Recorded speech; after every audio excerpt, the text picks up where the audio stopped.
iniciando a nossa aula.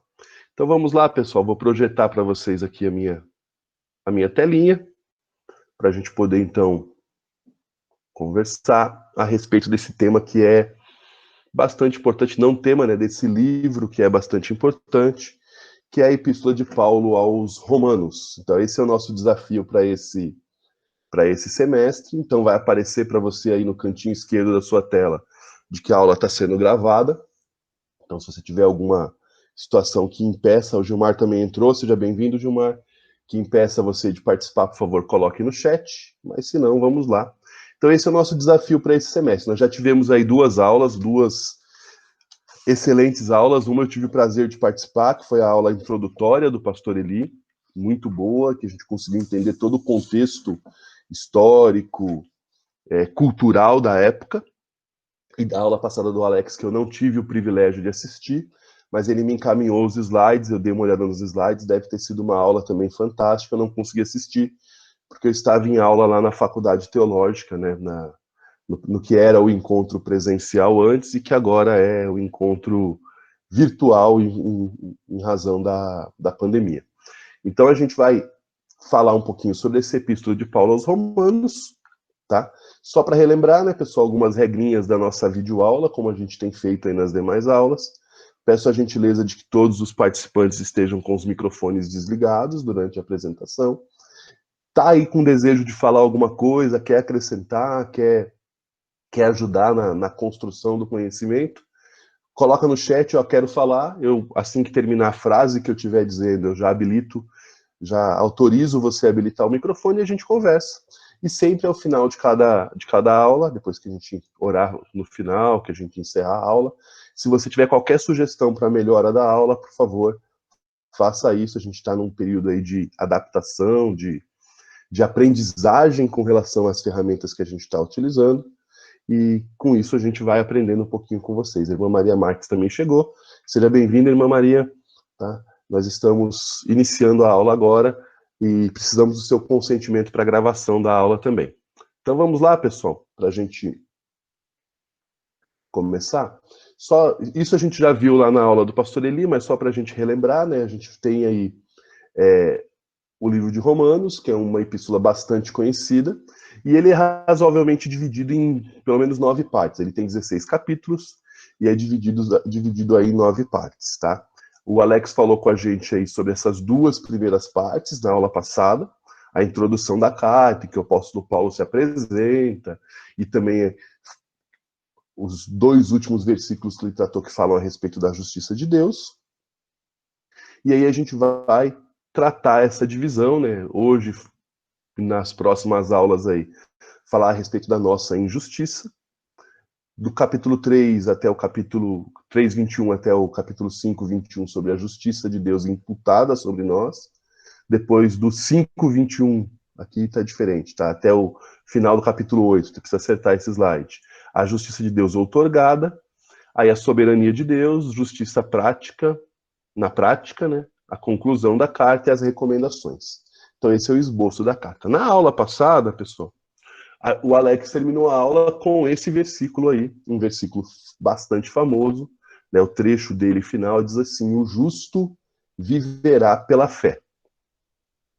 Creio que o Alex comentou na aula passada, mas só para reforçar, esse versículo que Paulo escreve no final do versículo 17, esse pequeno trecho do versículo, ele é uma citação do livro de Abacuque, que se encontra em Abacuque capítulo 2, verso 4.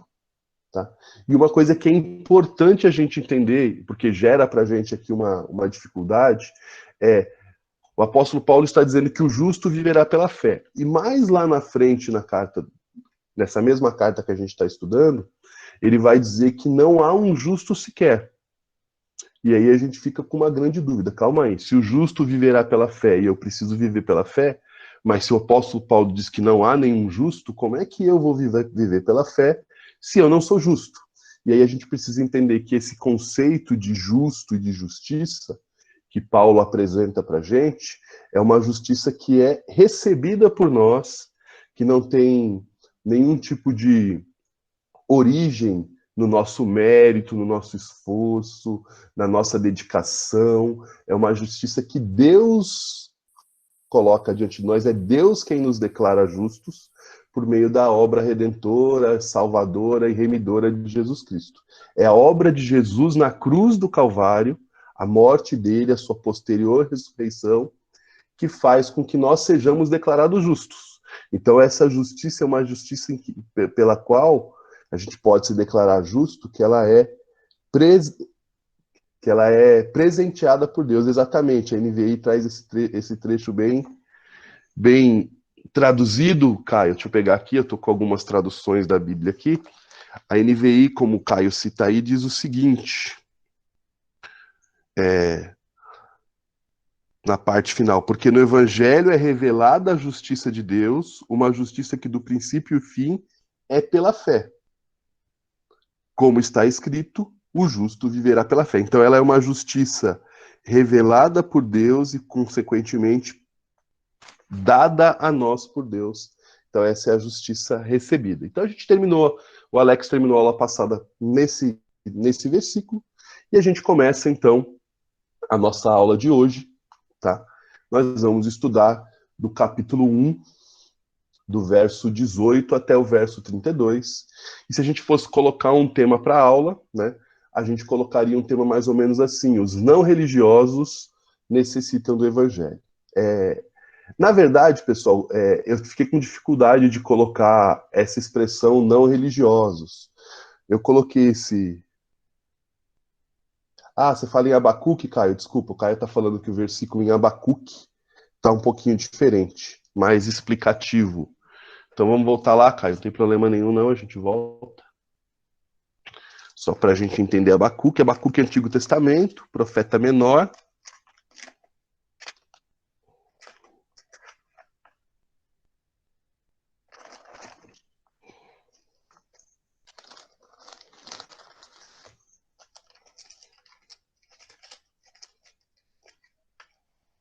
Tomar cuidado que às vezes a gente passa do Abacuque sem perceber. Logo depois de Naum. Diz assim na NVI, né? O ímpio está envadecido, seus desejos não são bons, mas o justo viverá pela sua... Está traduzido como fidelidade na NVI, né? Pela sua fidelidade. É isso, né, Caio? Que é a mesma palavra, né, do latim fide, que é traduzido também como fé. Bacana, Caio, obrigado. Então vamos lá, pessoal. Voltando aqui. Quando eu coloquei aqui a expressão não religiosos, eu fiquei bastante em dúvida, porque na verdade, esses versículos que a gente vai tratar hoje, Paulo ele está falando a respeito do que no Novo Testamento se chama de pagãos e que no Antigo Testamento se chama de ímpios, que eram pessoas que não estavam vinculadas no Antigo Testamento à religião judaica e no Novo Testamento à religião cristã, ao caminho, né? Porque ainda não era chamado necessariamente de cristianismo o movimento que surgiu a partir de Jesus de Nazaré. Então eu preferi colocar aqui os não religiosos, pensando aqueles que não têm a nossa religião, necessitam do evangelho. Então essa é uma percepção que Paulo tenta deixar claro para a gente aqui, a fim de que a gente possa compreender algumas implicações e principalmente algumas necessidades apresentadas a respeito das pessoas que não creem em Jesus como Senhor e Salvador. Então, o foco da nossa aula hoje é entender o modus vivendi, a maneira com que as pessoas que não creem em Jesus de Nazaré tendem a viver em virtude desse afastamento de Deus, em virtude desse distanciamento de Jesus, por não terem ainda se encontrado com Jesus. Então a gente vai começar a discutir e conversar aqui hoje do verso 18 até o verso 32, a gente vai deixar no final uma palhinha do capítulo 2 para a gente poder. Boa tradução também. Essa tradução é o Vinícius Ladida que colocou essa tradução. Muito boa também, hein? Muito boa, Dida, muito boa. Os maus não terão segurança, mas as pessoas corretas viverão para serem fiéis a Deus. Muito boa tradução também. Bem contemporânea. Boa, de Abacuque. Então vamos lá, pessoal. Vamos começar então a leitura. Eu vou fazer o seguinte: eu vou fazer a leitura do texto na íntegra com vocês e depois a gente vai então começar a discutir quase que verso a verso, ou trecho a trecho, tá? Então diz assim, né? É importante a gente começar o texto. O texto começa com a palavra portanto, ou por isso, ou então. Então diz assim na minha tradução, que é a Nova Versão Internacional, para a aula de hoje. Portanto, a ira de Deus é revelada dos céus contra toda impiedade e injustiça dos homens, que suprimem a verdade pela injustiça.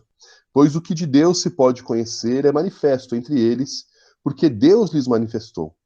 Pois desde a criação do mundo, os atributos invisíveis de Deus, seu eterno poder e sua natureza divina têm sido vistos claramente, sendo compreendidos por meio das coisas criadas, de forma que tais homens são indesculpáveis, porque tendo conhecido a Deus, não o glorificaram como Deus, nem lhe renderam graças, mas os seus pensamentos tornaram-se fúteis e o coração insensato deles obscureceu-se.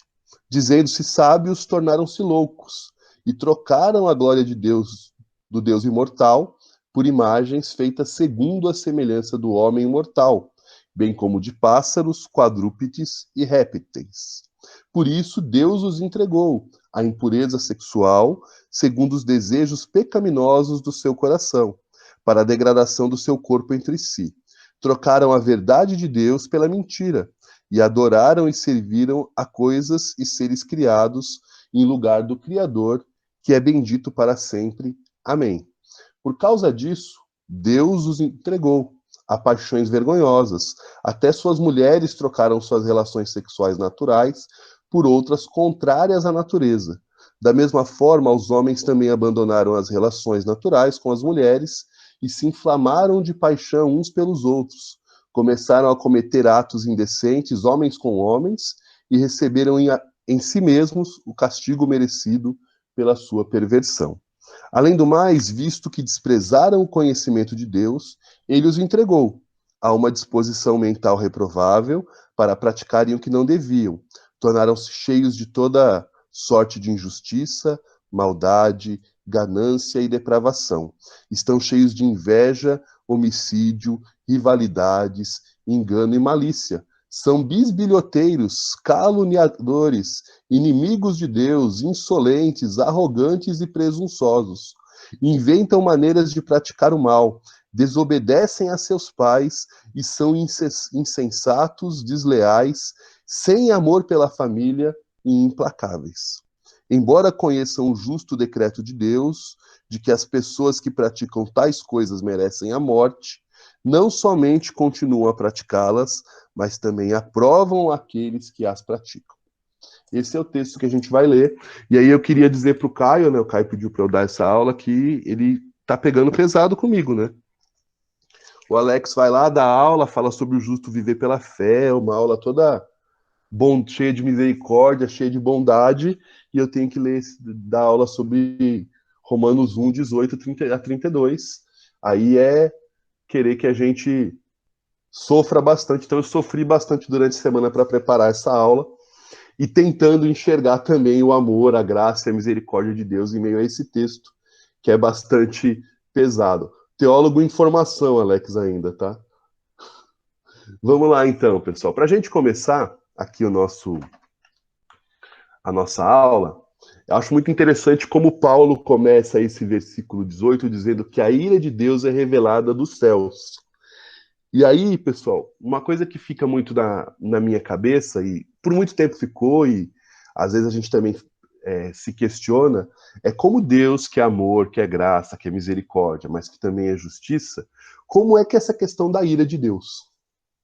Como é que a gente percebe essa questão da ira de Deus? O texto diz que a ira de Deus é revelada do céu, ou seja, Deus revela a sua ira, mas o que seria essa ira de Deus? E aí eu comecei a procurar alguns autores que tentam explicar essa questão da ira. Porque a ira parece ser um sentimento um tanto quanto humano, um tanto quanto, digamos assim, vinculado a mais a carne do que a questão do espírito. E eu achei interessante, depois eu vou apresentar para vocês alguns livros no final, mas tem um livro que eu tenho no Kindle, que é um comentário de Romanos do Calvino, né? Calvino, João Calvino, aquele da Reforma Protestante, né? Aquele do calvinismo, né? Que os seus seguidores deram origem ao calvinismo. E o Calvino tem uma explicação interessante sobre esse termo, a ira de Deus, que Paulo coloca aqui. O Calvino ele diz o seguinte, que o fato de Paulo ter colocado a ira de Deus não necessariamente significa que o que a gente chama de ira de Deus seja uma ira semelhante à que a gente apresenta quando a gente se sente injustiçado, quando a gente dá aquela topada na cadeira com o dedinho. Então não é dessa ira que ele está dizendo. O que o Calvino diz é que quando Paulo escreve ira de Deus, ele está falando a respeito da justiça de Deus, e ele escreve ira de Deus porque é a percepção que nós, seres humanos, temos quando a gente presencia, quando a gente vivencia o que a gente entende como sendo a justiça de Deus. Então o Calvino ele diz assim, que o termo ira de Deus, na verdade, é como se fosse um antropomorfismo. Tá? É o ser humano olhando para a justiça de Deus acontecendo e dizendo que Deus está irado. E não é necessariamente o sentimento que Deus tem, porque na verdade é o atributo de Deus chamado justiça, que... Uma coisa interessante, a Ana disse que foi o que o texto representou para ela. Uma coisa interessante desse contexto aí de ira de Deus é que... tava sem som. Tá tudo ok, pessoal? Então vamos lá, desse conceito de ira de Deus, é que a gente precisa entender algumas coisas aqui no texto, né? Essa ira de Deus, pessoal, ela é algo real. Por que real? Desde que o homem pecou lá em Adão, lá com Adão e com Eva, lá no que a gente chama de pecado original, Deus começa então a manifestar a sua justiça, porque o homem se afastou de Deus. Então essa ira de Deus, essa justiça de Deus manifestada, ela é real. Deus ele vai, no transcorrer da história, mostrar a justiça dele por meio do que acontece no nosso cotidiano. Então, o que é importante entender? Ela existe. Então, Deus, embora ele seja um Deus amoroso, gracioso, misericordioso, ele também é um Deus justo. E por ser justo, ele manifesta a sua justiça do céu. É uma justiça que é presente. A gente pode vivenciá-la e vê-la, né, no nosso dia a dia. Pode falar, Dida, pode abrir o microfone. A Dida quer acrescentar algo. Lu, bom dia. Bom dia. Sobre isso que você falou da justiça de Deus ali no Jardim do Éden, com Adão e Eva, a gente já entende ali o que é essa justiça. Porque quando o homem peca, quando ele se afasta de Deus, e Deus vai ali e corrige. Então, quando ele coloca o homem para fora do Jardim do Éden e coloca ali, ele não pode mais entrar ali, mas Deus poderia simplesmente expulsá-lo e falar, olha, agora é tudo com você. Você me desobedeceu, mas ele não fez isso. Ele providenciou roupas, né, para que o homem ficasse coberto, ficasse decente, apresentável, e depois ele fala, olha, agora você vai se afastar daqui, porque esse lugar não te cabe mais. Mas ele não abandonou o homem. Então, aí essa confusão da ira é assim, eu tô com raiva, eu vou virar as costas, eu não quero mais nem saber. E a atitude de Deus não é essa, né? Então, quando a gente vê essa justiça de Deus, a gente percebe, a gente entende como essa justiça é com amor, embora seja drástico, né? Vai embora, estava ali no paraíso, estava tudo bem, vai embora daqui, você não vai ficar mais aqui, mas eu vou cuidar para que você saia daqui bem E continuou cuidando, né? Então a gente vê que é bem diferente da nossa ira, né? Isso. E uma coisa que me chama bastante atenção nesse relato de Gênesis, de quem estudou o cronológico 1 percebe isso com bastante evidência, é que Deus promete, na hora do pecado original, que o descendente da mulher esmagaria a cabeça da serpente, ou seja, a consequência do ato de Adão e Eva serem expulsos do jardim, mas Deus já apresenta ali a solução para que a sua justiça fosse imputada. A gente vai conversar sobre isso mais para frente. Mas outra coisa interessante é que aponta ali, quando ele faz as roupas com a pele de animais, com a pele de cordeiro, ali já aponta que para que a justiça de Deus fosse satisfeita, precisaria que um inocente morresse no lugar do culpado. Já há ali um apontamento para que o que aconteceria para que essa justiça de Deus fosse satisfeita, que é a morte de Jesus na cruz. Então isso é importante a gente ter em mente, né, que Deus ele manifesta a sua justiça não é sobre alguns, é sobre todas as pessoas, porque lá no pecado original, todos nós estávamos representados. Quando a gente fala assim, o Adão foi lá e comeu o fruto, se o Luciano estivesse no lugar, o Luciano também comeria o fruto. Então essa roupa feita com pele de cordeiros mostra assim, a humanidade pecou, mas a resposta para o pecado está em Jesus, está no meu filho, no inocente, morrendo no lugar do culpado, nessa demonstração de amor de alguém que não tinha pecado, como a Dida está colocando, se sacrificando por amor a nós.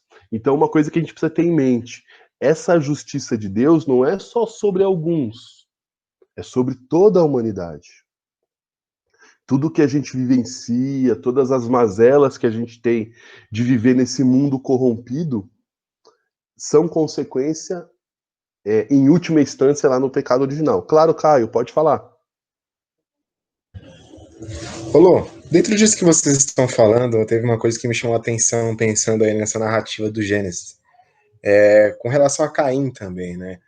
Assim que ele cometeu aquele ato de injustiça com seu irmão Abel, Deus foi lá, falou com ele, né?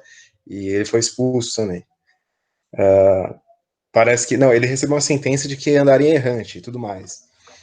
Só que aí ele falou, né? Nossa, mas isso é muito pesado para mim, né? O pessoal vai me ver aí, vai querer me matar, tudo mais.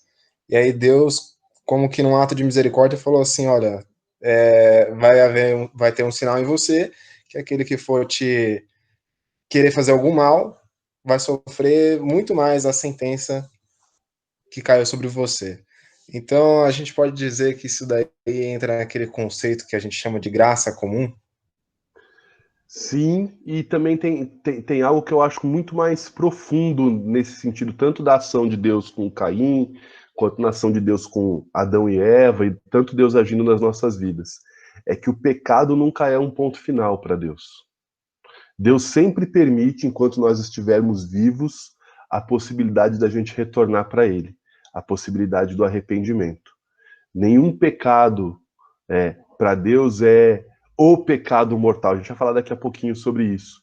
Porque às vezes a gente tem o hábito de, ao ver alguém cometendo determinados tipos de pecados, a gente determinar que aquela pessoa não tem salvação. E para Deus, enquanto há vida, há esperança. Deus podia ter exterminado Caim.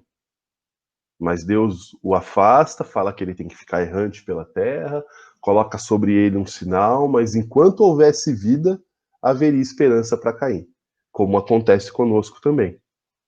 Mas Deus manifesta a sua graça sobre todos. É aquilo que a gente costuma brincar, né, cara? A própria Bíblia fala, né?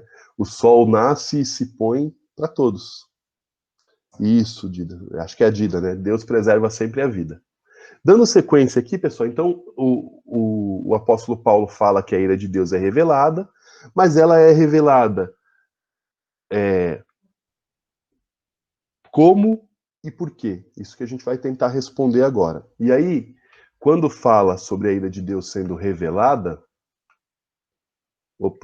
fala que ela é revelada sobre impiedade e injustiça, né? O texto diz assim, na sequência do verso 18, aqui na NVI. Portanto, a ira de Deus é revelada dos céus contra toda impiedade e injustiça dos homens, que suprimem a verdade pela injustiça. Então Deus, ele manifesta a sua justiça por duas razões, por duas atitudes que o homem tem: a impiedade e a injustiça. O que seria essas duas situações? A gente falou lá quando estudou o Sermão do Monte, que quando a gente estudou o Sermão do Monte, de que Jesus estabeleceu ali alguns critérios para dois tipos de relacionamentos que a gente tem. O relacionamento vertical, que é o relacionamento que a gente tem com Deus, e o relacionamento que a gente chama de relacionamento horizontal, que é o nosso relacionamento com os nossos semelhantes, com o próximo, com as pessoas que estão ao nosso redor.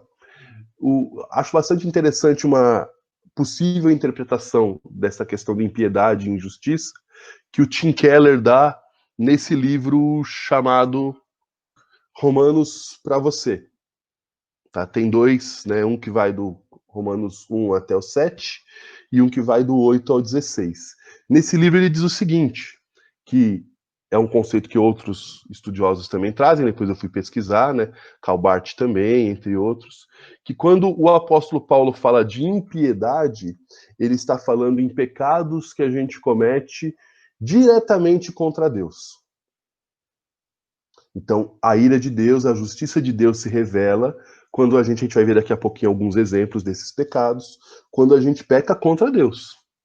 Então, ela se manifesta, ela se revela quando isso acontece. Mas a justiça de Deus, a ira de Deus também se revela quando a gente peca contra o próximo, que é o termo injustiça. Tanto que o apóstolo Paulo, quando fala da injustiça, ele diz assim, ó, que suprimem a verdade pela injustiça.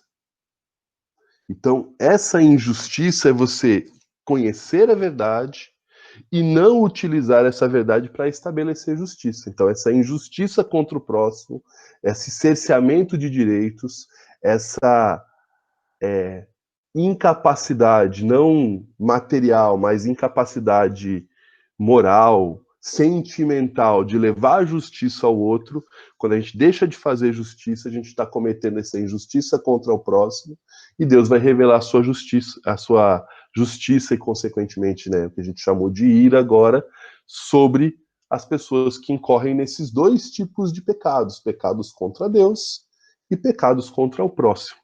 Então, a justiça de Deus, ela é manifesta por causa do nosso estilo de vida, por causa da maneira com que as pessoas vivem distantes de Deus, pecando contra Deus, blasfemando, mas também da maneira com que as pessoas vivem em relação ao próximo. Lembrando, né, que todo indivíduo, todo ser humano como está descrito em Gênesis, voltando lá para Gênesis de novo, imagem e semelhança de Deus. E um pecado contra o próximo ofende a Deus tanto quanto um pecado contra o próprio Deus, contra o caráter do próprio Deus. Então não tem aqui distinção de, olha, esse pecado é mais grave porque é um pecado contra Deus, e esse pecado é menos grave porque é um pecado só contra o próximo.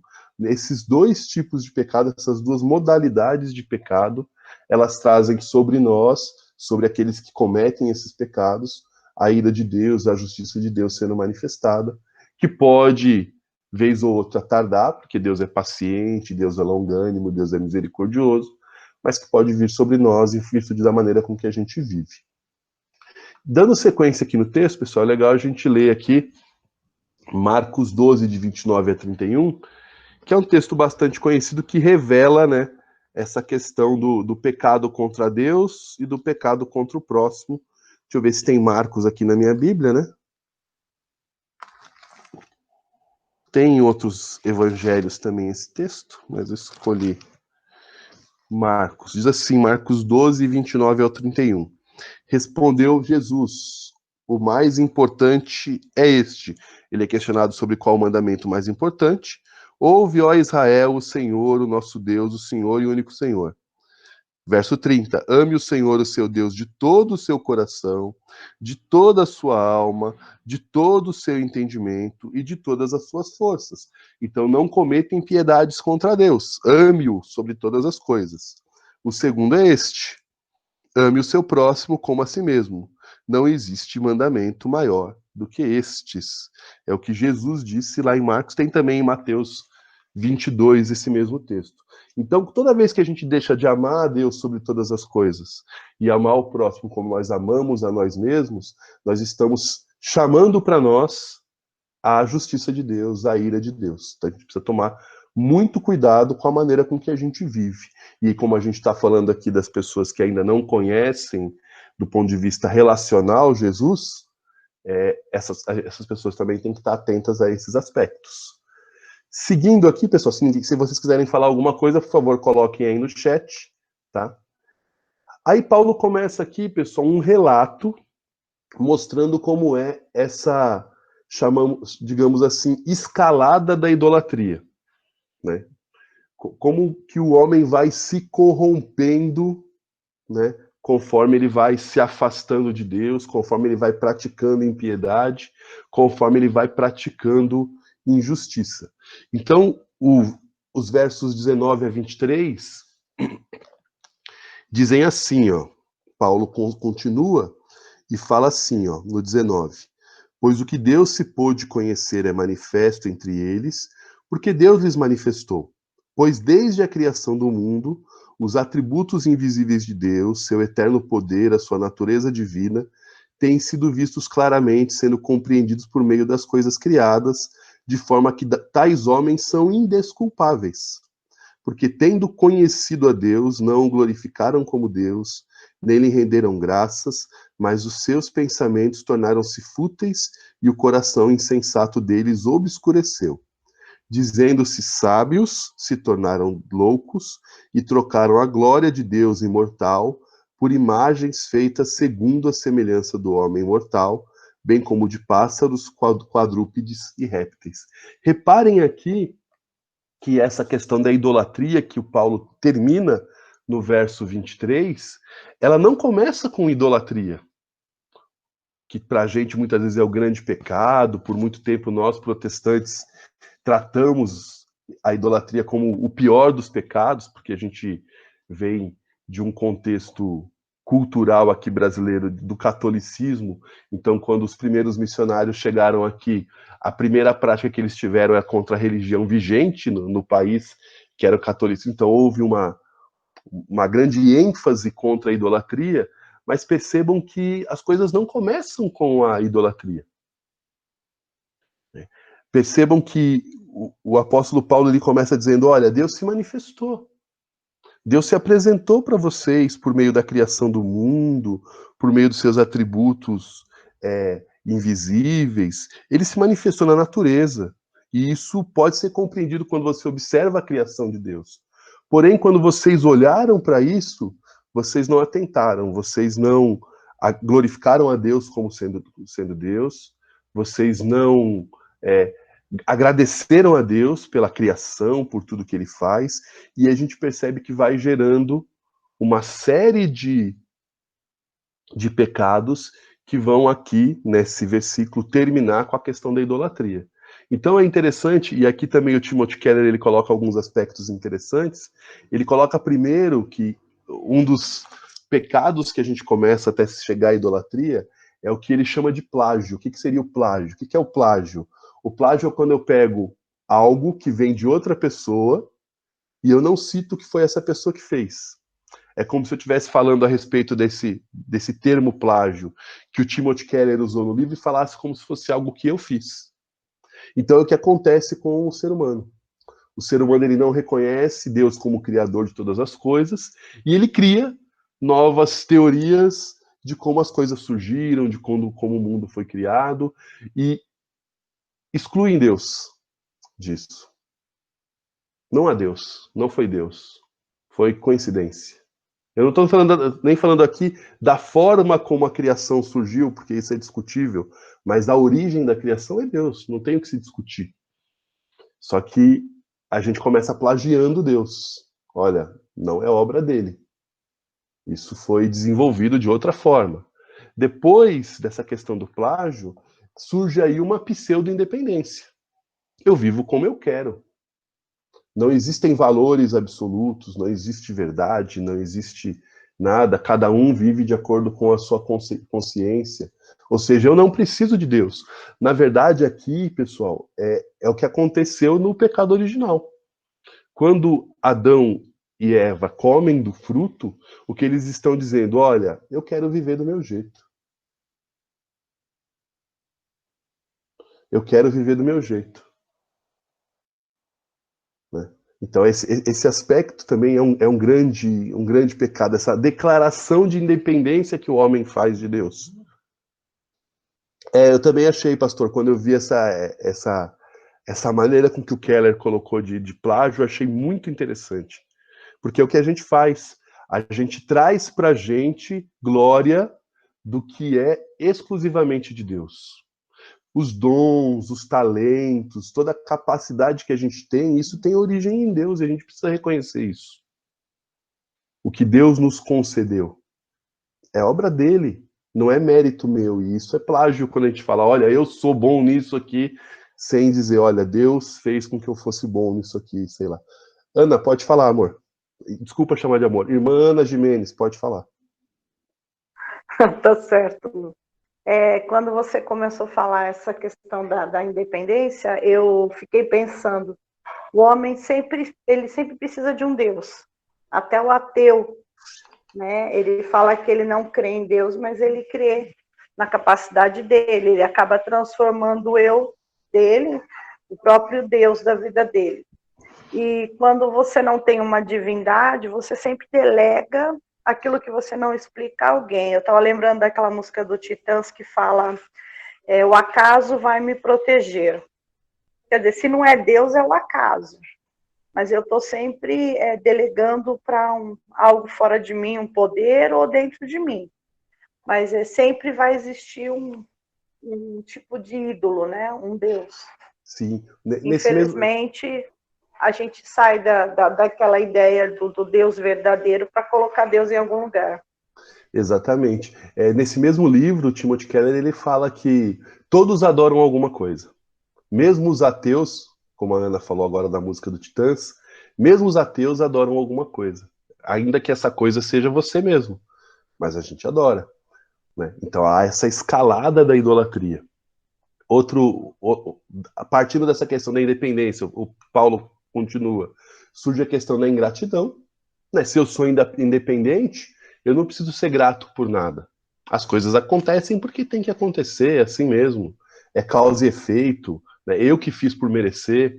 Então a gente começa a desenvolver esse coração de ingratidão com relação a Deus. A gente não reconhece Ele como Criador, a gente declara independência, a gente demonstra ingratidão, e a gente começa então a criar teorias para a forma com que as coisas aconteçam, que é o que o apóstolo Paulo fala, da sua mente se enche de futilidade, de coisas fúteis, e o seu coração se obscurece de insensatez, seu coração insensato se obscurece. A gente começa a pensar e imaginar coisas absurdas para tentar explicar as coisas, que não fazem sentido nenhum, são fúteis, que são insensatas, e a gente se esquece de Deus. A gente abandona Deus.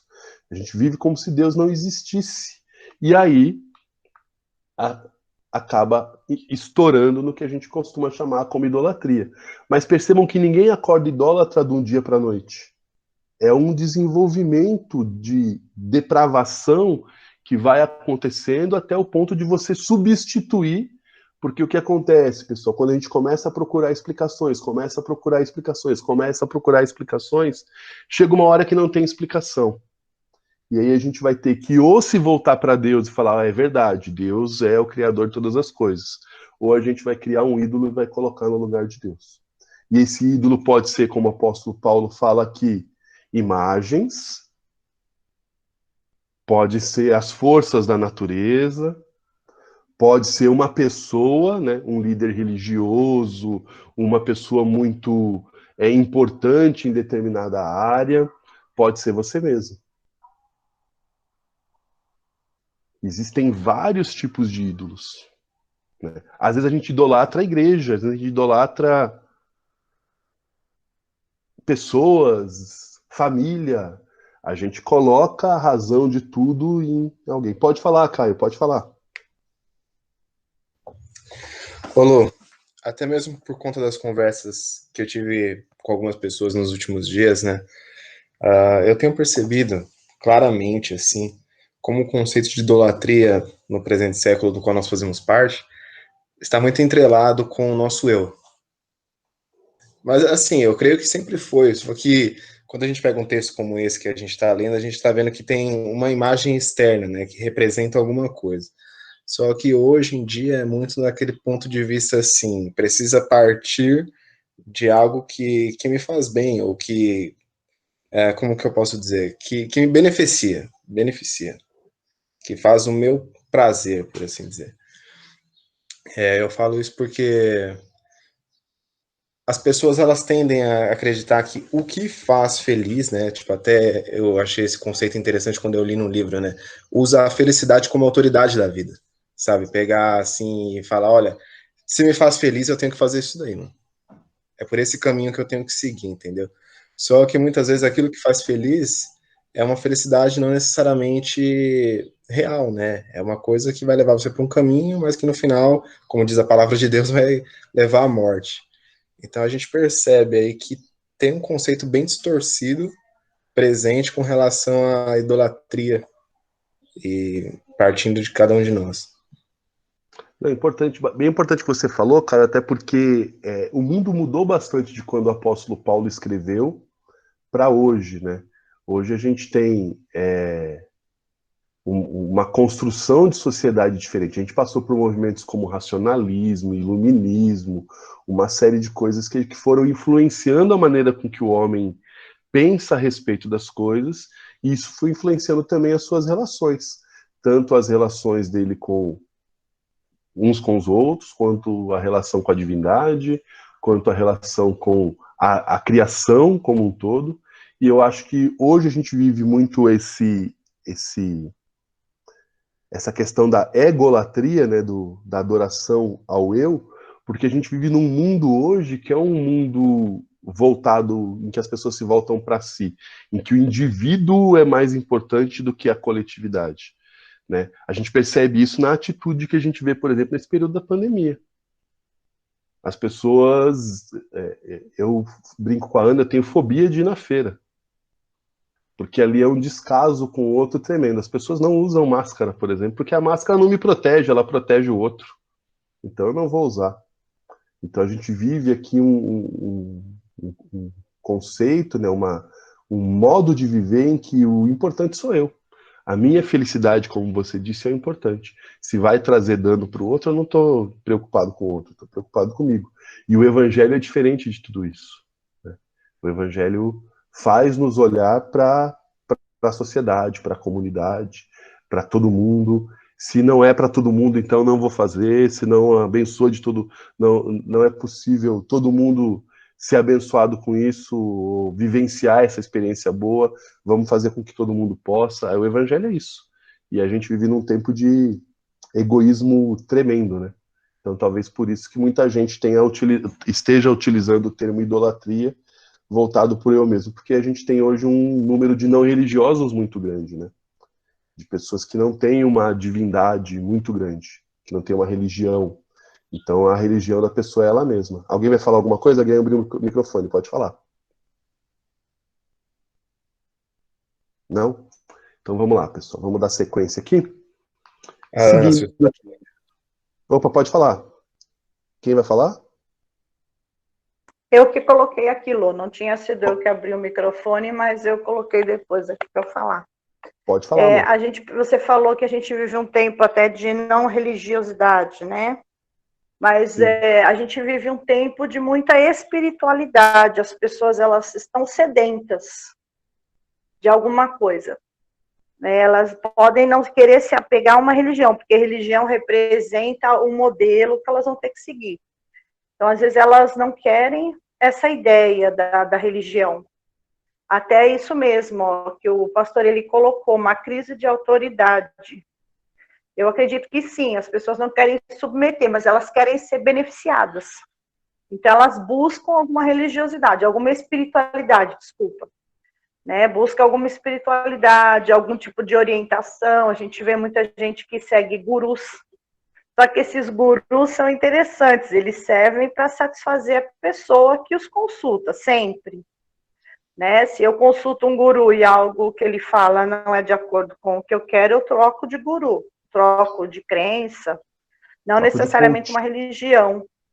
Troco Né? É coaching, coisas assim do tipo. A gente troca de coach. Mas como o pastor ele fala, o apóstolo Paulo fala numa das cartas dele a Timóteo, que as pessoas iam procurar aqueles que trouxessem palavras agradáveis aos ouvidos. É isso mesmo. Vamos lá, respondendo aqui tentando responder a pergunta do pastor, né? O pastor diz assim: hoje é uma crise de autoridade? Se sim, o quanto isso afeta a nossa espiritualidade? Eu acho que existe uma dupla crise de autoridade. Eu acho que há uma crise de autoridade por aqueles que são autoridade, que utilizam a autoridade mais como manifestação de poder do que de autoridade, e se utilizam da autoridade como ferramenta de exploração, de extorsão, de abuso, e isso fere as pessoas, e aí, consequentemente, as pessoas começam a ter uma aversão à autoridade, e isso acaba refletindo nas nossas relações sociais, né? As pessoas acabam vivendo com descrédito pela autoridade, e eu acredito, digo eu não, Senhor, né, que pode impactar também na questão da espiritualidade, da relação das pessoas com Deus. Porque a gente tem muito o hábito de tentar comparar Deus com o que a gente vivencia no nosso dia a dia, né? Que aí pode ser também um tipo de idolatria, né? Quando Deus estabelece para a gente a questão da não adoração a ídolos, ele fala: não façam imagem de esculturas de nada que tem no céu, na terra ou debaixo do céu, para vocês adorarem. Então a gente tem não vou chamar de necessidade, mas essa tendência a tentar descrever um modelo de autoridade, aí a gente foge do que o pastor Eli está colocando, né? De olhar para Jesus, né? O próprio autor de Hebreus fala, né? Que Jesus é a plena manifestação de Deus, né? Quando ele diz assim, em Hebreus 1:1, que Deus antes se revelava por meio dos profetas, sonhos, visões, e hoje ele se revela plenamente em Jesus. Você quer saber como Deus quer saber o que é autoridade, quer saber o que é liderança, quer saber o que é um ser humano? Olha para Jesus, né? E aí é o que fala assim, a gente está caminhando para essa questão da idolatria, mas como fugir disso? Eu acho que o próprio apóstolo Paulo ele nos ajuda, que a irmã fala, a irmã Rita até diz aqui, a idolatria vai entrando aos poucos nos nossos corações, quando enchemos ego pelas coisas do mundo, deixamos as coisas de Deus. Mas é interessante que o apóstolo Paulo, no final do verso 25, ele deixa para a gente uma resposta de como fugir dessa escalada da idolatria. Ele termina o verso 25 dizendo assim, no verso 25, quando ele termina, ele coloca da seguinte maneira: em lugar do Criador, aí ele diz assim, que é bendito para sempre, amém. Ou se a gente fosse trazer para uma tradução mais vinculada com o texto, seria algo assim: o Criador que é e deve ser bendito para sempre. Percebeu que está indo para o caminho da idolatria, está plagiando a Deus, está buscando independência, começa aí com ingratidão, começa a pensar coisas que não fazem muito sentido, insensatez, está caminhando para a idolatria, se volta para Deus, porque é o Criador que é e deve ser bendito para sempre. É em Jesus, é em Deus que a gente vai encontrar a saída para essa idolatria que está o tempo todo batendo na porta da gente. A gente é tentado nesse mundo que a gente vive a viver como se Deus não existisse. Volte-se para Deus. O Criador é e deve ser bendito para sempre. Comece nas pequenas coisas a tentar identificar Deus trabalhando na sua vida, Deus presente na sua vida. Começa a desenvolver. A gente tem vivido um tempo difícil, pessoal. Eu sei, em que a gente tem raríssimas boas notícias. Mas comece a perceber Deus nas pequenas alegrias da vida e comece a demonstrar gratidão pelas pequenas alegrias da vida.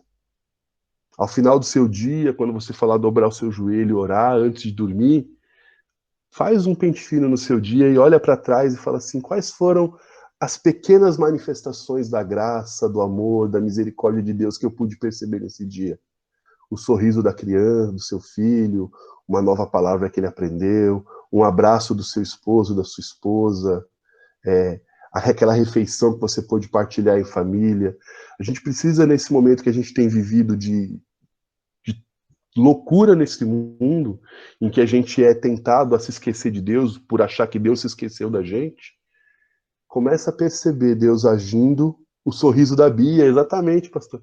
Deus nas pequenas alegrias que ele nos concede, nas pequenas coisas, porque a gente vai desenvolvendo um coração grato, vai se voltando para Deus e vai se afastando da idolatria. Então isso é importante. Paulo dá a saída, é no Criador que deve ser bendito por nós, que deve ser exaltado por nós, que a gente vai encontrar a fuga dessa escalada da idolatria. Aí, pessoal, agora vai começar a parte difícil da aula, né? Que o Caio me enroscou aí. Tá? A gente vai falar agora, a gente está falando sobre a ira de Deus, sobre a justiça de Deus, e aí Paulo começa a falar dessa degradação moral que a sociedade vai vivenciando, vai enfrentando por se afastar de Deus, por não glorificá-lo, por não demonstrar gratidão, por chegar até a idolatria. E aí tem um termo que se repete no verso 24, no comecinho, no verso 26, no comecinho, e no verso 28, no comecinho, que é o seguinte: por causa disso, Deus os entregou. Esses versículos começam todos quase que exatamente do mesmo jeito. O 24 começa assim: por isso Deus os entregou. O 26 começa: por causa disso Deus os entregou. O 28 começa: além do mais, viram que desprezaram o conhecimento de Deus, ele, Deus, os entregou.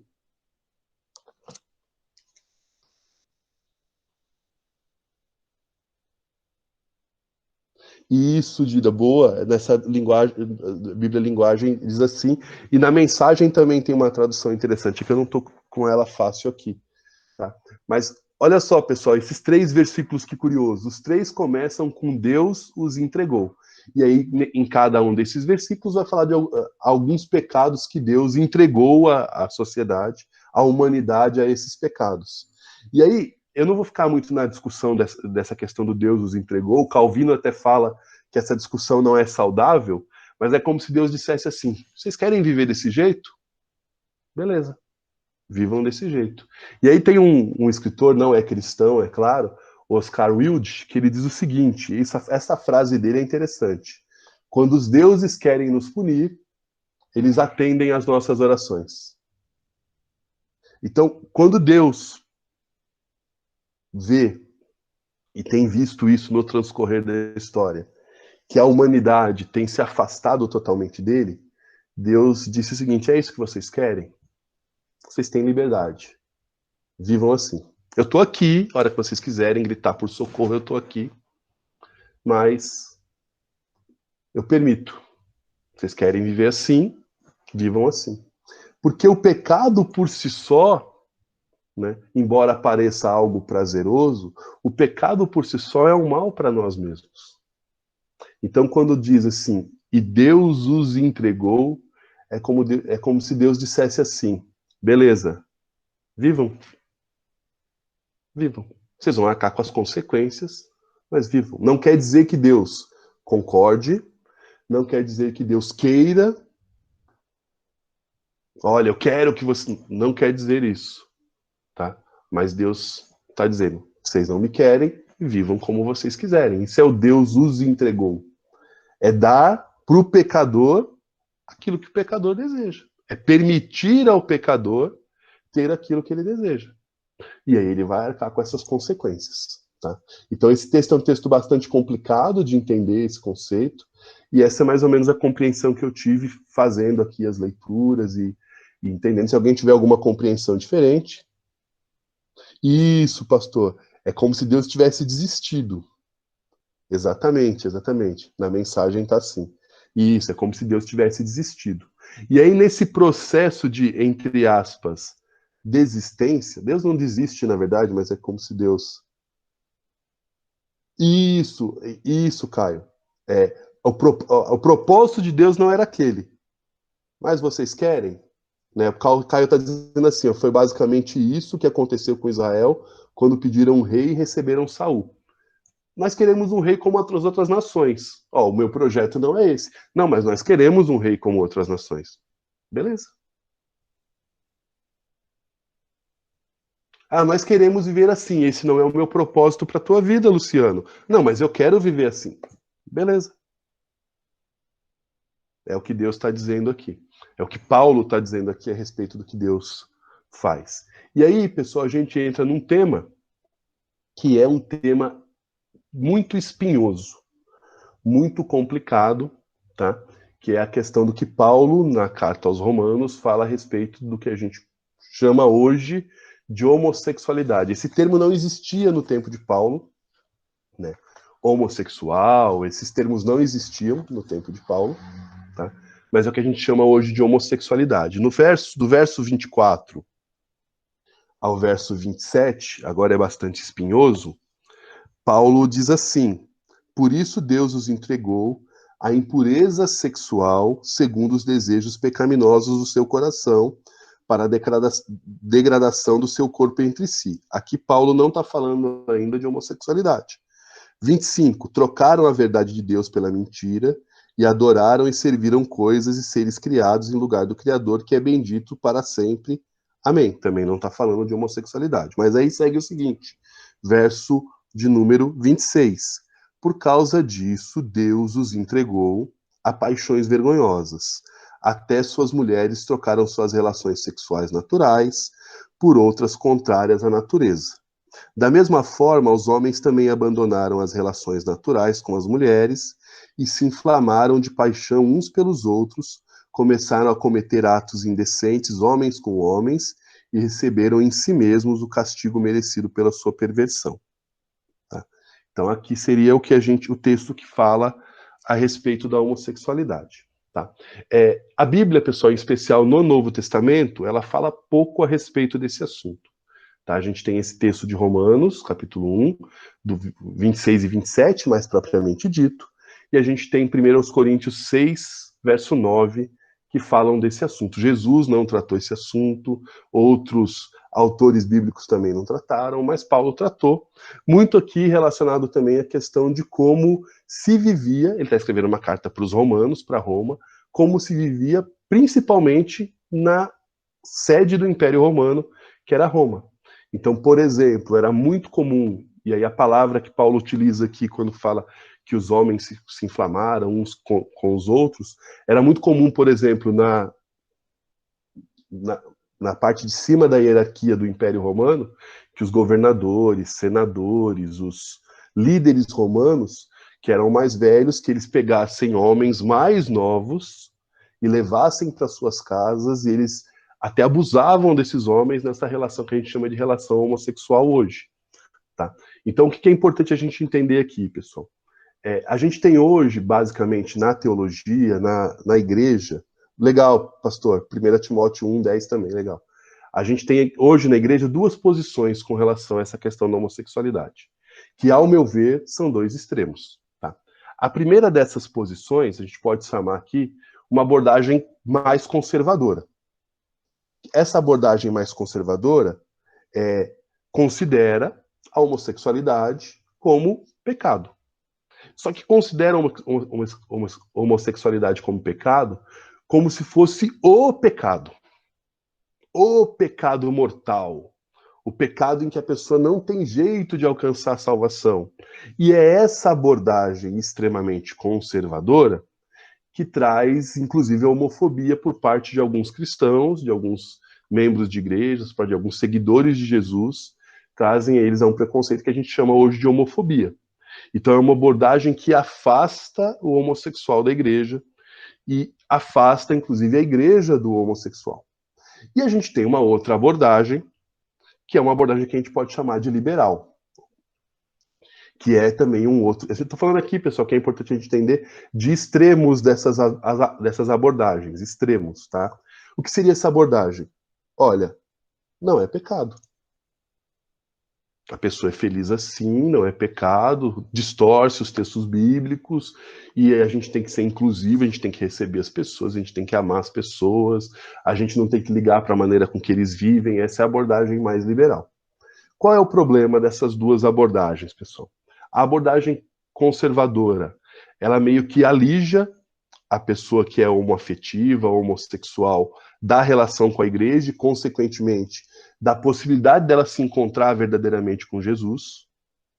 Então é aquela abordagem de que quando o homossexual vai na porta da igreja, você não deixa nem entrar, você coloca para fora. Então ela tira da pessoa, humanamente falando, até a possibilidade de se encontrar com Jesus e ser convencida pelo Espírito Santo de que ela é pecadora, de que ela precisa se arrepender. E a outra abordagem, ao tratar a homossexualidade como sendo algo que estava dentro dos planos de Deus, né, como não sendo pecado, acaba não permitindo a essas pessoas uma reflexão sobre o seu estilo de vida e, consequentemente, o verdadeiro arrependimento. O que a igreja precisa encontrar?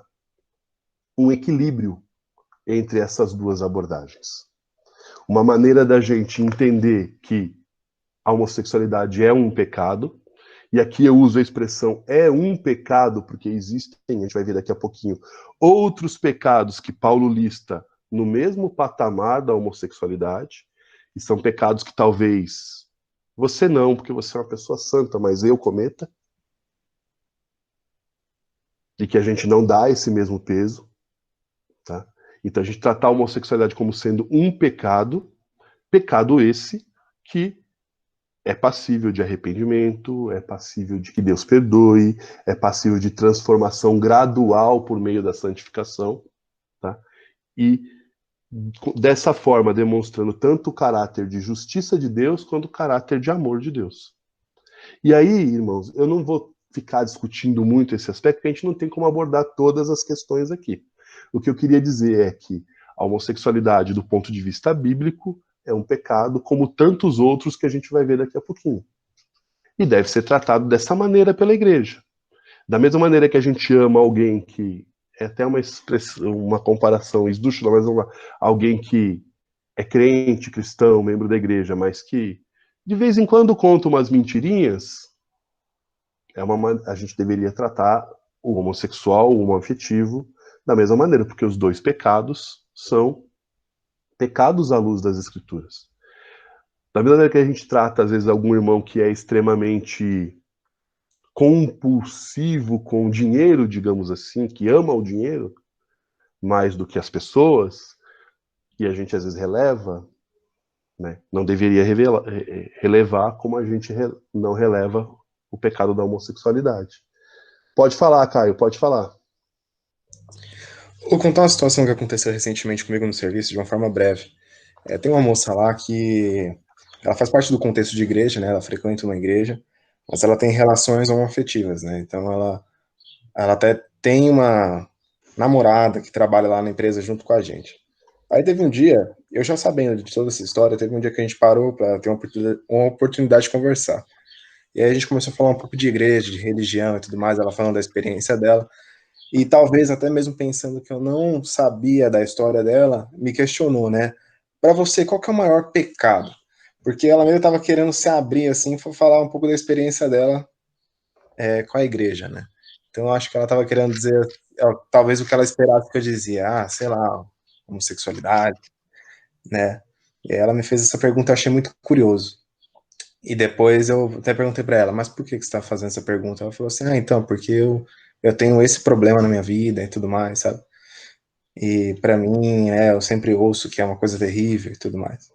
Só que nesse contexto aí eu falei para ela, né, que na minha opinião, um grande pecado, não vou dizer que é o maior, mas um grande, né, e que leva as pessoas a cometerem todos os outros pecados é a indiferença.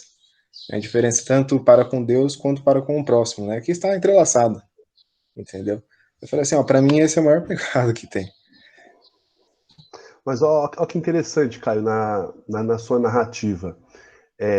Ela percebe que é um pecado, né? Então, muito provavelmente, a gente não tem como julgar, não tem como diagnosticar isso. Há um trabalhar do Espírito Santo na vida dela que, irmãos, a gente precisa entender que esse trabalhar, ele é como eu posso dizer, ele é um processo. Sim, sim. Ele é um processo. As pessoas não vão deixar de ser o que elas viveram a vida inteira automaticamente.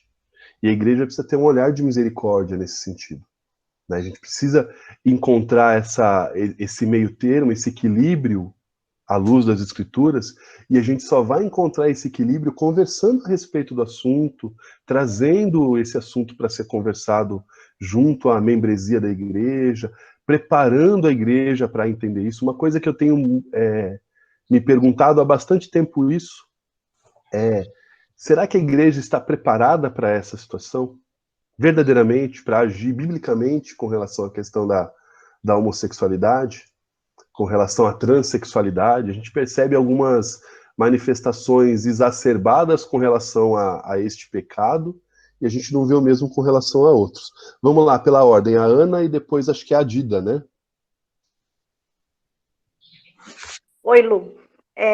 Isso que o Caio, esse exemplo que o Caio deu aí, me toca muito. Eu fico profundamente angustiada, porque eu fico pensando exatamente nisso. Será que nós estamos sabendo lidar com as angústias dessas pessoas, né? Uma pessoa adúltera na igreja, às vezes ela fica anos e anos ali, a igreja tentando, orando, né, tentando fazer com que aquela pessoa mude, Ou que até aquela passando pessoa pano, né? tenha... exatamente, até passando pano, tentando tapar o sol com a peneira ali, para não escandalizar, e a pessoa vive caindo no pecado. E nós somos extremamente tolerantes, porque aquilo está dentro do nosso padrão moral, né? É um casal hétero, então, dentro de um casamento hétero, nós somos mais, aceitamos mais o pecado. E, assim, eu acho que a igreja, claro, nunca vai aceitar o pecado como algo normal, né? Se a homossexualidade é um pecado, ela nunca vai ser algo normal. Mas eu acho que Deus, quando a pessoa se relaciona com Deus, Deus mesmo vai revelando, né? Da mesma maneira que a gente espera que um adúltero ou um mentiroso compulsivo, que tem muito na igreja, né? E lá em Apocalipse, da mesma maneira que os efeminados não entrarão no céu, os mentirosos também não. Então, se um não vai estar no céu, o outro também não, mas nós somos tolerantes com o mentiroso, né? Que nunca é uma pessoa transformada, e a gente ora para isso. Então, acho que a gente precisaria também fazer da igreja um lugar mais acolhedor, ter menos preconceito, lógico, ninguém está falando aqui de batizar homossexual como se aquilo fosse algo... Não é isso, não estou chegando nesse extremo. Mas que a igreja deveria ter condições de acolher para que Deus toque no coração, que Deus se revele, e que quando Deus falar com aquela pessoa, tudo vai mudar. A gente crê que é assim na nossa vida, vai ser na vida deles também, né? Então, acho que a igreja precisa, sim, mudar essa postura urgentemente, para que mais pessoas cheguem até conhecimento de Deus. Amém. A Dida e depois o pastor Eli também quer falar. Vamos lá, primeiro a Dida. Lu, eu acho assim que não é uma questão, quando há esses casos, essas situações, eu acho que nós, como cristãos, nós não podemos ouvir e simplesmente entender que nós é que vamos mudar o comportamento dessa pessoa. Não somos nós. Nós precisamos, sim, com amor, mostrar que há o erro como qualquer outra situação. Porque nós não podemos nos colocar numa posição melhor do que essa pessoa. Olha, eu sou melhor do que você. Porque nós, né, isso que a Ana falou, a mentira, a maledicência destrói pessoas. Então, assim, se afastar de Deus, mesmo para aquele que está dentro da igreja, também traz destruição, também traz coisas ruins, né?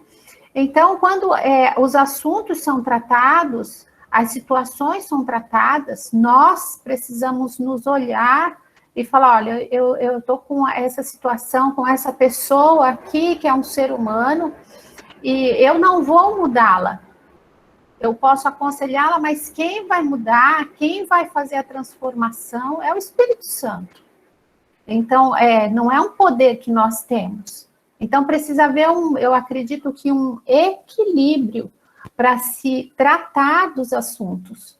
Não sermos coniventes, mas tratar com amor.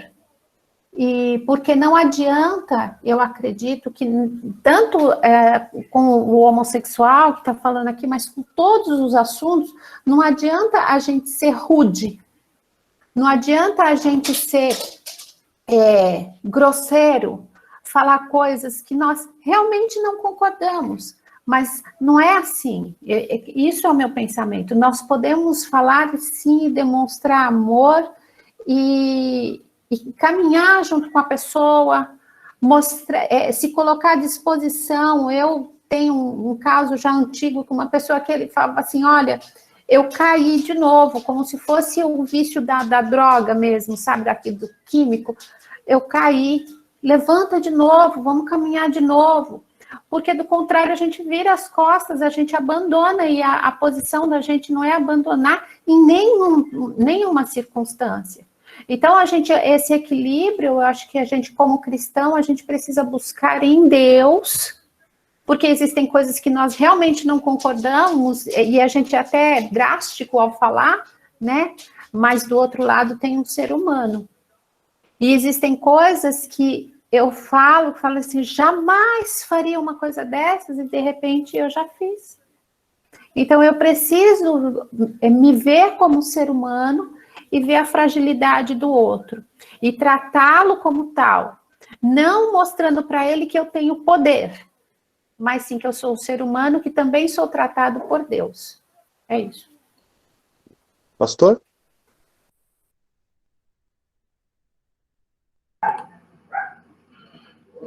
Então, eu acho que esse tema é muito importante mesmo, muito relevante para nós conversarmos e tratarmos.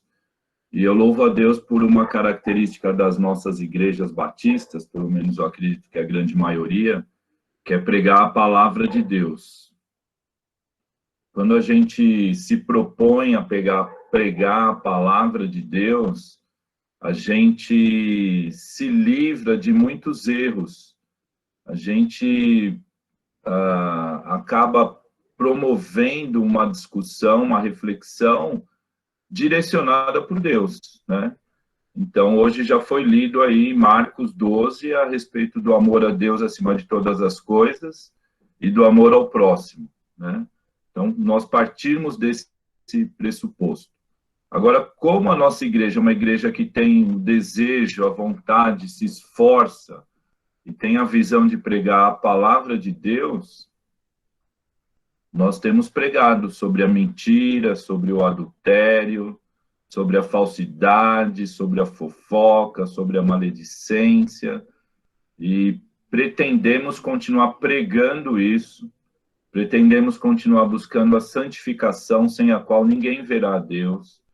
Uma pessoa santa, nesse sentido, não é somente a pessoa heterossexual. Só por ser heterossexual, não garante ela santificação, né? Não garante ela aprovação de Deus. Isso é um ponto claro, que é o ponto que nós pregamos, estudamos e nos esforçamos para buscar a santificação. Agora, eu acho que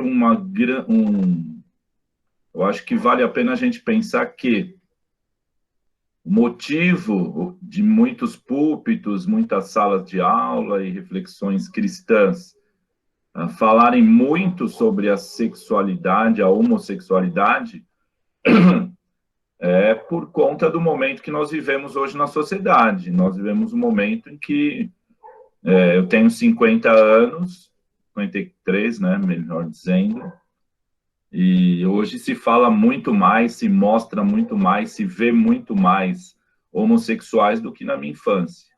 Então, a igreja precisa falar mais sobre isso, pregar mais sobre isso, ensinar mais sobre isso. Um dos grandes problemas que eu vejo é que muitos ambientes cristãos, muitas pessoas ditas cristãs, alguns pregadores, outros professores, e até alguns pastores estão ensinando ou insinuando, alguns ensinando, outros insinuando, que a homossexualidade não é pecado, né? Todo mundo concorda que a mentira é pecado, que a maledicência é pecado, que amar o dinheiro é pecado. Agora, nós não concordamos que alguns estão dizendo que não é pecado, que é uma opção de vida da pessoa, etc. e tal. Então, quando a gente fala da homossexualidade como pecado e perversão, como diz o texto de Paulo, nós também precisamos falar de todos os outros pecados, sim. Mas em sã consciência, eu acredito que nenhum cristão está dizendo que a mentira não é pecado. Agora, outro ponto, só para mim não me estender muito, Luciano, desculpe aí que é o seguinte, na verdade, a igreja, ela precisa tratar os pecados, né? Então, eu louvo a Deus, porque como nós pregamos a palavra, nós não aceitamos o adúltero, não aceitamos o mentiroso, não aceitamos o comportamento dessas pessoas, né? E nós também não podemos nos conformar, por isso que a gente tem que se transformar pela renovação do entendimento. Porque, sim, todos nós somos pecadores. E nós precisamos estar nessa luta diária contra a nossa carne, contra o pecado. E um dos grandes pecados talvez o maior de todos, é não conseguir amar o próximo, seja ele quem for, né? Então, o equilíbrio aí é muito importante, mas a honestidade com a palavra de Deus também é muito importante, né? E por aí vai. Amém, pastor. Acho muito importante uma coisa que o pastor ele falou, do tratar os pecados. E tratar os pecados não é excluir a pessoa da comunhão, não é excluir a pessoa do hall de membros. Tratar os pecados, muitas vezes, isso deveria ser, né, no íntimo, né, a liderança com a pessoa, sem a exposição da pecado do outro. Eu acho que é isso que o pastor ele disse, né, e que a gente precisa ter isso em mente mesmo. Muitas vezes a gente tem aquela... Isso eu me incluo, tá, irmãos? Aquela abordagem legalista das coisas. O irmão fulano de tal, e aí eu não estou falando de homossexualidade, qualquer pecado, está fazendo pecado tal e está aqui na igreja e ninguém faz nada. Você não sabe se o pastor está conversando, se a liderança está conversando. Isso é tratar pecado, não é expor. É conversar com a pessoa, como o próprio Jesus explica em Mateus, né?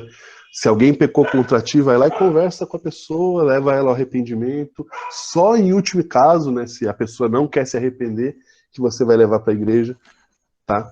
Então, eu acho que isso é muito importante, é tratar os pecados. Isso é importante a gente falar. A Ana quer falar, e assim que a Ana falar, a gente passa para o outro tópico, que a gente está se estendendo bastante aí. Desculpa, não só acrescentar isso que o pastor falou, assim, não é que a gente, eu sei que a igreja não pode ser tolerante com nenhum pecado.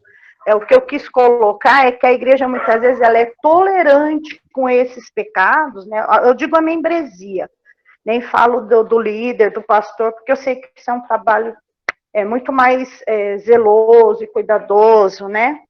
Mas eu acho que a igreja é mais tolerante com alguns pecados e intolerante com outros. Uma característica nossa, né? Talvez uma coisa que precisava mesmo ser mais discutida. Eu acho que nesse aspecto entra muito a questão da importância da pregação da palavra de Deus, né? Como o pastor disse, a gente prega a palavra e o Espírito Santo vai convencendo a pessoa do pecado, da justiça e do juízo e vai conduzir a pessoa ao arrependimento. Só para a gente, assim, poder posteriormente conversar talvez um pouco mais sobre o assunto, eu queria indicar para vocês 2 livros que eu li a respeito do tema recentemente. Eu tenho os 2 livros, eu não sei onde eles estão, eles foram emprestados, eu não sei onde eles estão, mas eu tenho esses 2 livros, li os 2, são livros fantásticos, tá? O primeiro do lado esquerdo chama Atração por Pessoas do Mesmo Sexo e a Igreja, A Plausibilidade do Celibato, do pastor Ed Shaw, que é um pastor que tem atração por pessoas do mesmo sexo, um pastor estadunidense, e que vive o celibato. O Caio, inclusive, leu esse livro, e é muito especial esse livro porque ele fala da escolha que ele teve de viver de maneira celibatária, por entender que, ainda que seja algo dele, a atração por uma pessoa do mesmo sexo, ele quer agradar a Deus e por isso ele escolheu o celibato, e ele conta um pouco de como é viver isso, qual a importância da comunidade de fé para que ele pudesse enfrentar o desafio do celibato e pastorear aquelas pessoas, então ele falou isso. E o outro é um livro do pastor Lisânias Moura, que é pastor da Igreja Batista do Morumbi, chamado Cristão Homoafetivo, e aí tem toda uma narrativa de um aconselhamento que ele deu a um membro da igreja que se declarou homossexual, né? E conta essa história da maneira com que ele aconselhou, tratou, e como essa pessoa foi levada a viver uma vida sem com que ele tivesse relações homossexuais. Então, são livros importantes para a gente entender, né, o contexto que a gente está. Talvez você não concorde com um ou com outro livro, mas são importantes para a gente entender aí dois pontos de vista, né? O ponto de vista de alguém que é servo de Deus, cristão, ama Jesus, mas que tem atração por pessoas do mesmo sexo, e abriu mão disso em função do evangelho, e de um pastor que aconselhou uma pessoa com esse sentimento. Pode falar, Dida. Só uma coisinha, desculpa. A atitude de Jesus quando a mulher adúltera foi colocada diante dele, a forma como ele tratou o assunto, tratou toda aquela situação diante de um povo todo revoltado que queriam apedrejá-la, e o conselho que ele deu para ela. Então, ele não falou para ela, olha, isso daí é normal, é assim mesmo. Ele não falou, ele só falou, não peques mais. E foi o coração dela e a forma como Jesus a tratou que trouxe uma mudança para a vida dela. Então, eu acredito que essa atitude de Jesus e esse exemplo de Jesus, eu acho que ele fala mais alto do que qualquer uma outra coisa que nós possamos falar ou fazer. É essa atitude de Jesus que eu acredito que nós devemos ter diante disso, porque todos nós estamos sujeitos a muitos erros, hoje ou amanhã, né? E Jesus trata com amor e aconselha. Então, eu acredito que esse seja um caminho sábio para se tratar de todos os assuntos, né? De todos os assuntos. Não sendo, não quer dizer que concorde, que aceite, mas que olhe para a pessoa, para o ser humano, e fale, olha, é possível fazer de uma forma diferente. Então, mais uma vez, a forma como Jesus trata, é o Espírito Santo que faz. Nós precisamos, sim, acolher, cuidar e mostrar que há outra oportunidade, que há outras oportunidades, que a vida pode ser mudada, sim, através da palavra do Senhor e do Espírito Santo. É isso. Amém. Uma coisa que o pastor falou é verdade, né? Tem pessoas que saem da igreja porque elas não se encontram no ambiente da igreja, não querendo mudar, não reconhecendo que são pecadoras e não querem ajuda. Isso acontece com vários pecados. O pastor, inclusive, fala que não foi na questão da homossexualidade. Tá? A irmã Rita fala, cuidado, homossexualidade não é doença, né? A gente precisa tratar aí as questões, mas não é doença. A Dida tá com panela pitando. A Dida falou que não é lá. Então, a gente pode depois, inclusive, discutir e conversar a respeito desses. Fala, Caio, vamos lá. Não, só gostaria de fazer um comentário, vou tentar ser breve novamente, tá? Como tudo na vida, eu creio que é muito importante a gente sempre filtrar tudo que está à nossa volta, né? Acho que é muito importante a gente filtrar tudo que a gente recebe, questionar, tentar compreender. E uma coisa interessante que eu compreendi um pouco a respeito do movimento LGBT é que ele surgiu também, entre tantas as intenções, como uma forma de garantir os direitos civis dessas pessoas que se expressam na sociedade como tendo essa atração homoafetiva, esse estilo de vida homoafetivo, né? E eu acho que esse é um ponto interessante, e talvez justamente nesse ponto que a igreja também precisa olhar mais, né? Porque realmente tem visões extremas, opostas, que levam a tirar o direito dessas pessoas de viver como todas as outras, né? Esse é o ponto. Agora, eu vejo um problema no movimento quando ele faz com que toda a visão que ele carrega como um movimento tenha que ser uma visão para formular a sociedade, né? Então, o que eu quero dizer com isso é o seguinte, até dando um exemplo aqui do rapper Emicida, eu postei um vídeo dele falando no Facebook, que diz assim, que ele foi colocado num grupo onde estava falando sobre política, e de repente parece que tem um monte de pessoas lá que eram do espectro progressista, né, que defende as causas e tudo mais, que começou a meter até o pau, assim, nos evangélicos, né, falar assim, os evangélicos não entendem, né, eles estão atrasados, enfim.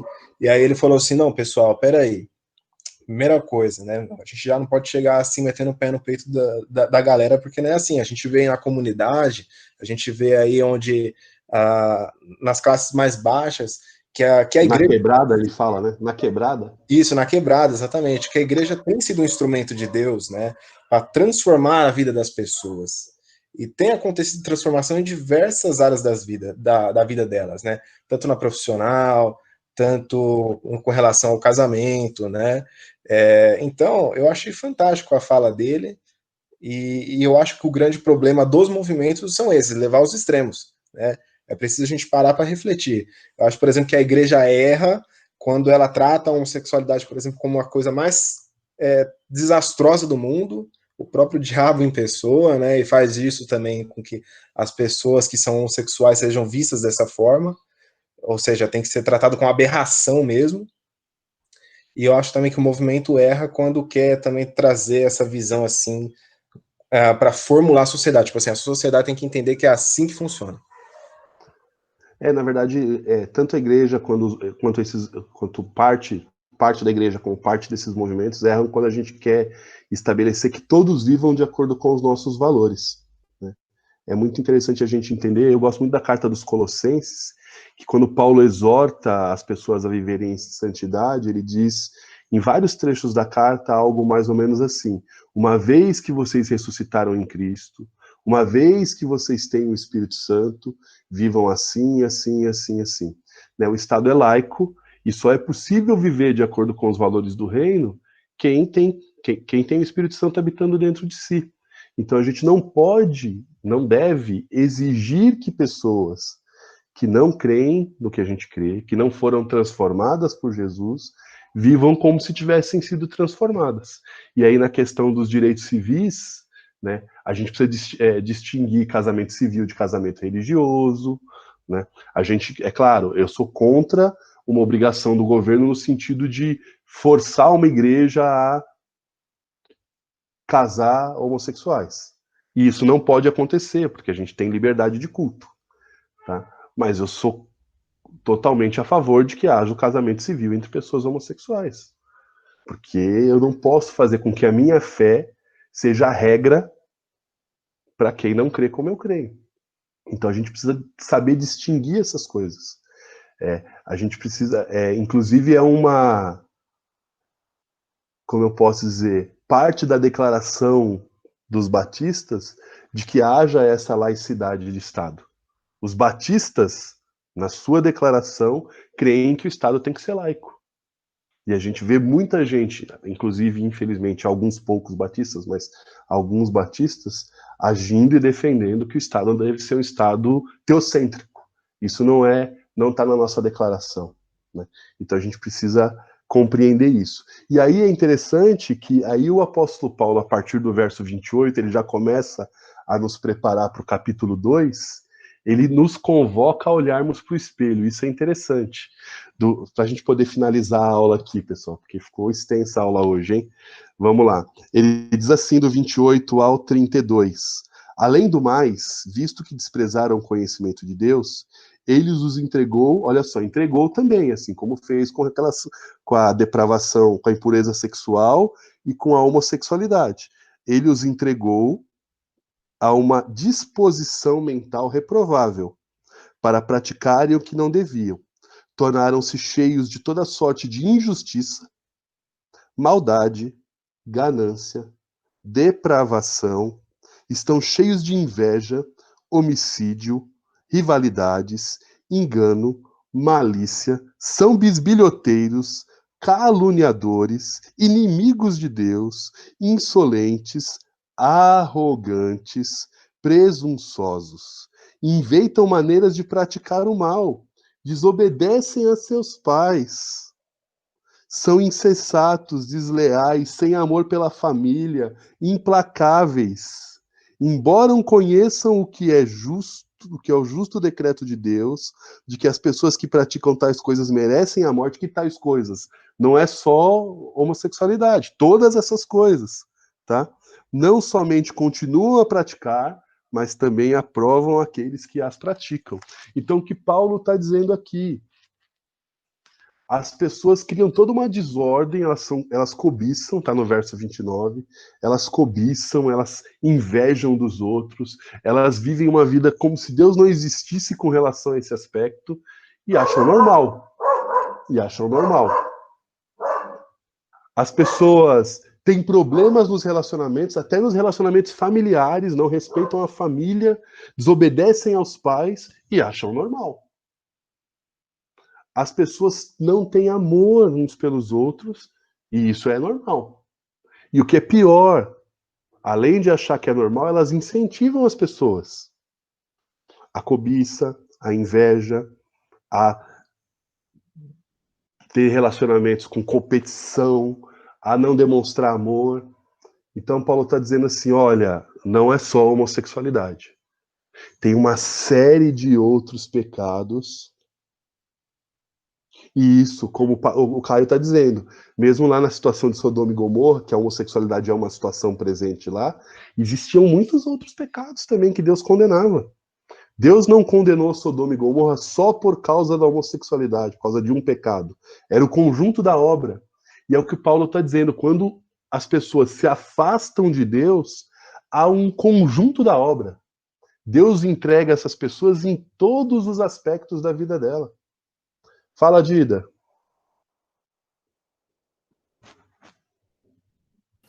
Lu, você falou agora a palavra, o conjunto da obra. Minha mãe já dizia que tudo isso era depravação moral, que é o que é?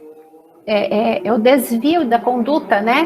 De todas as coisas. Então, você falou daí, o conjunto era exatamente isso que quando eu era pequenininha, me lembro minha mãe falando, com o dedo assim, em riste. Isto é depravação. E aí, quando ouve essa palavra depravação, leva só para a parte sexual, e não é. É todo esse conjunto aí. É só isso. Os calvinistas costumam falar de depravação total, né? O homem está totalmente depravado, totalmente distante de Deus. E é o que o apóstolo Paulo está mostrando para a gente aqui.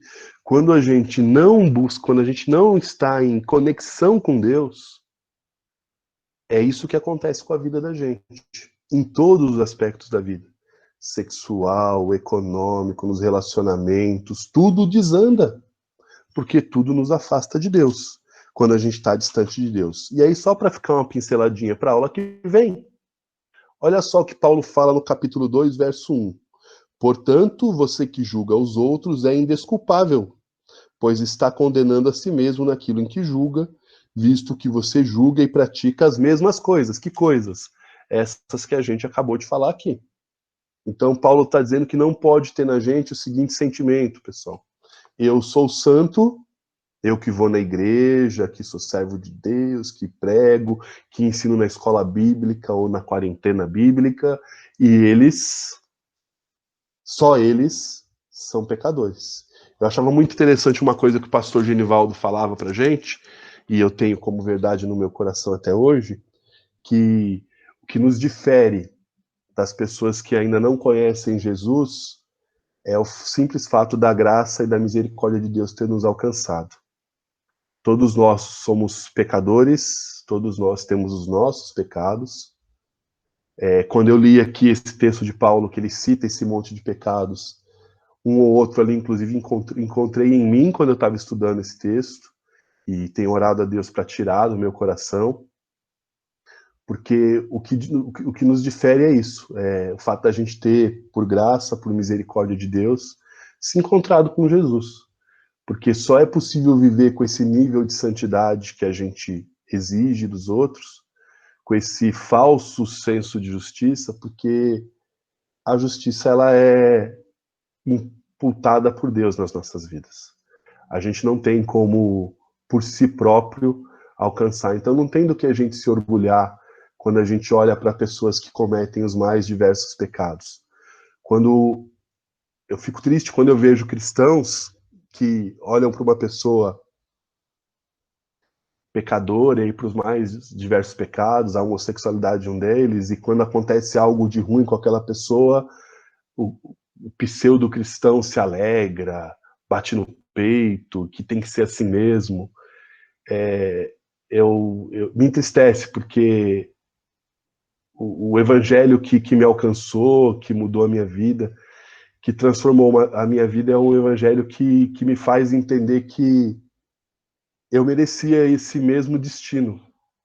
O próprio apóstolo Paulo, quando fala, ele fala mais para frente, em Romanos a gente vai estudar, que o salário do pecado é a morte, ou seja, eu mereço a morte, eu mereço o inferno, eu mereço viver totalmente distante de Deus, mas Deus demonstrou misericórdia para mim, mesmo eu sendo esse lixo humano, Deus me alcançou e Deus tem falado ao meu coração. A gente precisa desenvolver um coração mais amoroso para com aqueles que ainda não fazem parte do reino de Deus, porque é esse coração amoroso que vai fazer com que as pessoas se encontrem com Jesus e, consequentemente, elas tenham o mesmo presente, a mesma dádiva que a gente teve de ser de glória em glória transformado à estatura do varão perfeito. Para a gente finalizar, irmão, só aqui um resumo do que a gente tratou na aula de hoje. Não vou nem ficar conversando muito, tá? Isso é um resumo do que a gente tratou, né? A gente falou sobre esses 5 assuntos de maneira geral e um pouquinho da bibliografia, né? A bibliografia que eu utilizei para preparar essa aula, e se alguém tiver curiosidade, né? O de Calbart e o do Calvino eu tenho em e-book, não dá para emprestar, mas os demais, depois que acabar as aulas, se vocês quiserem, estarão à disposição de vocês, tá? Deus abençoe vocês, obrigado pelo privilégio de estar com vocês, de desfrutar dessa aula com vocês, que Deus abençoe vocês. O tema da nossa próxima aula, a gente vai estudar Romanos 2, de 1 a 29, e aí a gente vai ver que os religiosos, ou seja, aqueles que afirmam seguir Jesus, também necessitam do Evangelho. Tá? Deus abençoe todos vocês, pessoal, que a gente tenha aí um domingo abençoado na presença de Deus. Às 18h30, não esqueçam, a gente tem aí a live, né? E a gente vai se ver, a gente vai fazer de tudo para colocar essa aula de hoje também no YouTube da igreja, tá? Ela vai gravar aqui, deixa eu até encerrar a gravação.